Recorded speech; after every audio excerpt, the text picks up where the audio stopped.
It's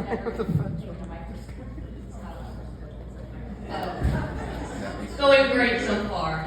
I'm Liz Bogan. It's my first time on stage anywhere.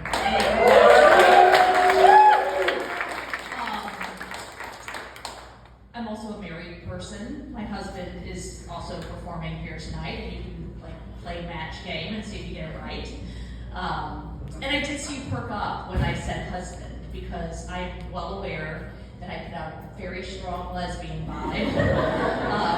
And I'm totally fine with that. I love the lesbians. They're fantastic. If only it weren't for penises, I would be 100% on board there.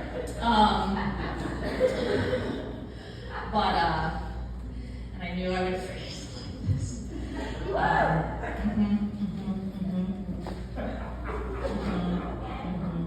Yeah. Well, anyway, I'm also a veterinarian, and so if things go wrong during surgery, something's dead. And so here, even when things go wrong, I am very hopeful that everyone will walk out of here at the end. So that's going to be better than a lot of bad days I've had. Yeah. I've been practicing for almost 20 years now, and so I have seen a lot of shit. Both a lot of really crazy things involving both animals and people, as well as just an extraordinary amount of fecal material. I have stepped in it, I've sat in it, I've been sprayed with it. And if a day has gone very, very badly, I will have tasted it as well. I usually don't introduce myself as a veterinarian. You will get people who say, oh God, yeah, I would have loved to have been a vet, but I could not kill animals. And that feels like, I'm going to be honest, it feels like a punch in the dick.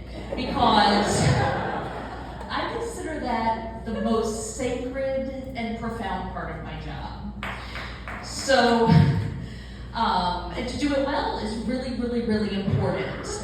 And not just a matter of killing animals. So now, and when I was younger, I would get into these philosophical discussions, and it would be very heartfelt, and that doesn't happen anymore. Now I'm old and I'm gripey, and so when someone drops that line, I just look at them and I say, but that's the best part. And it's not the best part.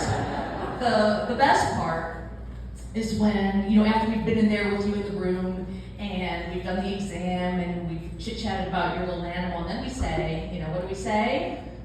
We're going to take them in the back. Because that's where we perform experiments on them. Or we abuse them, or sometimes both. So no, that is crazy. That's crazy talk.